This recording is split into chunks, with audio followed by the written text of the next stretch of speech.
announcing that Canada will be introducing a series of countermeasures to protect Canadian steel and aluminum workers and producers. Canada will adjust its existing counter tariffs on U.S. steel and aluminum products on the 21st of July, at the end of that 30-day period, in other words. We're going to adjust them to levels consistent with the progress that's made at that point on the broader trading arrangements with the United States. The Feds today announcing they might increase counter tariffs on U.S. aluminum and steel a month from now, depending on how trade negotiations go with the Trump administration. A few weeks ago, the president hiked tariffs on all aluminum and steel coming into his country, including from Canada, to 50% from 25%. The minister responsible for Canada-U.S. trade, Dominic LeBlanc, is also set to meet with U.S. officials in D.C. again tomorrow. Let's bring in our front bench to talk about how all of that is unfolding. Former Ontario Premier Kathleen Wynne is with us. She's now a professor at the University of Toronto's Victoria College. Tony Clement served in senior roles in Conservative Prime Minister, Stephen Harper's cabinet. He's now CEO of Tony Clement International. And former NDP MP and BC Minister Nathan Cullen is with us. He's now a senior advisor at Strategy Corp. Hi, everybody. It's very nice to see you on this Thursday.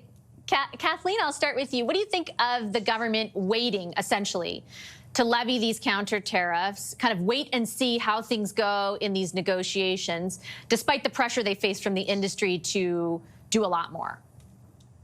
Well, I think it's not coincidental, Vashi, that there was about to be a press conference of the Canadian steel producers and the steel workers. There was pressure on the government to make a statement, to do something. But I think it's smart to do it in the context of this 30-day period because, you know, I think it puts pressure on that conversation, and it also signals that that we're willing to take action. So I think it's probably a good strategic move in terms of the relationship with the states, and quite frankly, in the relationship with the steel industry. Yeah, it may have, Tony, at least temporarily worked because that press conference that was supposed to happen and then was pushed a little later this afternoon ultimately ended up getting canceled. That's from the people who represent the steel industry. So perhaps their worries, at least for the time being, were allayed. Does the sort of the move to wait a little while insulate the government from, I guess, continued pressure over this next 30 days? Like, is the move likely to be successful in your view, or even with the Trump administration? Well, I acknowledge that the steel industry wants to have as much pressure as possible on the situation. I get that. This is pretty high stakes, though, Vashi. This is, you know, first of all, I was scratching my head when I heard that there's a 30-day window for negotiation when all of our allies are stretching out their negotiations because they figure they can get a better deal, you know, 90 and 120 and 180 days from now rather than a quick deal. So I don't know how that's going to go. We're all going to find out together, I suppose. The other thing is, you know, Mark Carney, who's a smart guy, is playing 4D chess with a guy who has bunker buster bombs.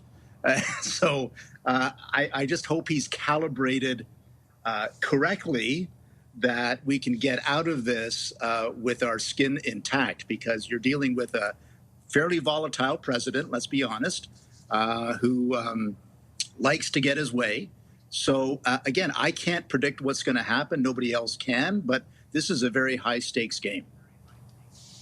Tony raises a good point, and I wonder, Nathan, your thoughts on what you think the government might view as the strategic imperative to put some parameters, that time frame around the negotiations. Because I know behind the scenes they don't feel like they're very far from an agreement. They do feel like one's possible. But to Tony's point, like, my goodness, you know, with Trump, like, something could be possible in one moment and then impossible 2 seconds later. Yeah, and Tony's right that there are countries that are waiting longer. The reality for Canada, being so trade dependent with the U.S., particularly when it comes to things like steel and aluminum, is waiting really something that we can do. How much pain can we take? 25,000 direct, another 100,000 jobs directly, indirectly connected to the steel and aluminum sector, from West Coast to Quebec to Ontario, all sorts of regions really impacted by this. But Mr. Carney has that pressure, and I would argue needs that pressure. There has to be a sense of let's get a good deal done. And I don't think there's anything wrong with that. And so if the unions and the steel manufacturers got together and were able to get something elevated today, we have a stick, I guess, that we're about to play in 30 days. If we can't come to a negotiated settlement, Tony's right. This is an unpredictable president. He's got a lot of preoccupations. But the more time we can spend speaking to Americans and American senators, governors, Congress folks about how much pain this is for their consumers, their voters, because these tariffs directly hit lower and middle income Americans buying a house, buying a new truck, buying almost anything, a can of beer. And we got to see that this trade relationship is beneficial to us, particularly if we're not tariffing the heck out of each other. But Mr. Trump keeps giving his devotional love to tariffs as if they were somehow a solution to everything, even though they are causing people that voted for him in particular a lot of pain at a time where people can't afford that kind of pain. So more effort in these 30 days to those American consumers would be great, so that U.S. governors and senators are feeling the pinch as much as Canadians are feeling hard done by. There's one person to blame for this, and he's sitting in the White House, and he needs to settle this deal, and we'll see if he actually believes any of that. And Vashti, can I just Kathleen, go ahead. to what Nathan said?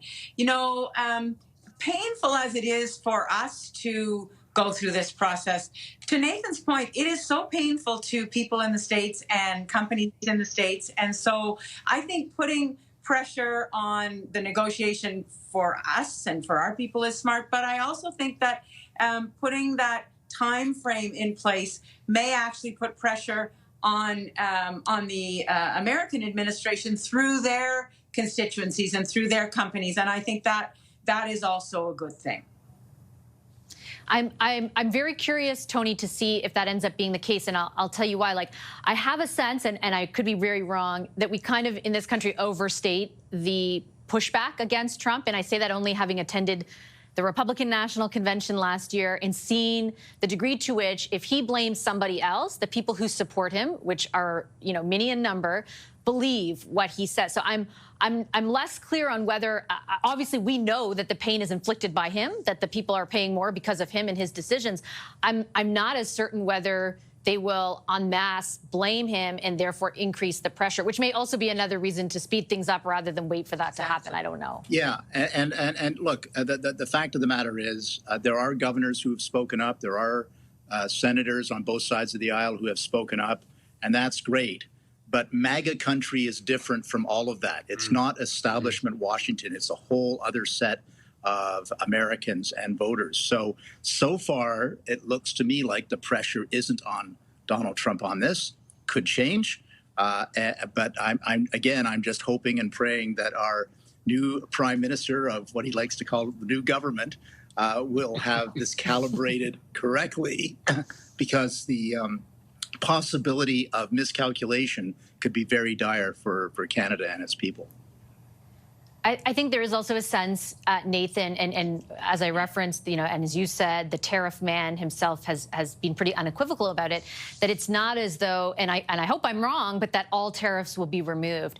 Do you think Canadians, and it's a bit speculative at this point, but do you think Canadians will view an arrangement with the United States that maintains some level of tariff on some of our key industries as a win?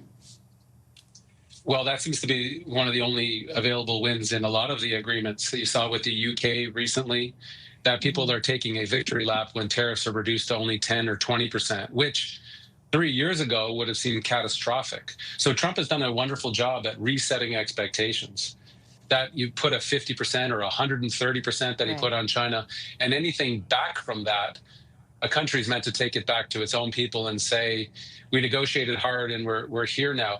The impacts are going to be the impacts. You're absolutely right in response to Kathleen's point. This guy is amazing, I'm speaking of Trump, at blaming others for things that he directly did, and having many of the supporters Tony talk about agree with him. Like, the cost of your Ford 150 is going up, the cost of housing is going up, the can of beer is going up, and he's going to somehow blame Canada, regardless of the results of these negotiations, for any of that happening.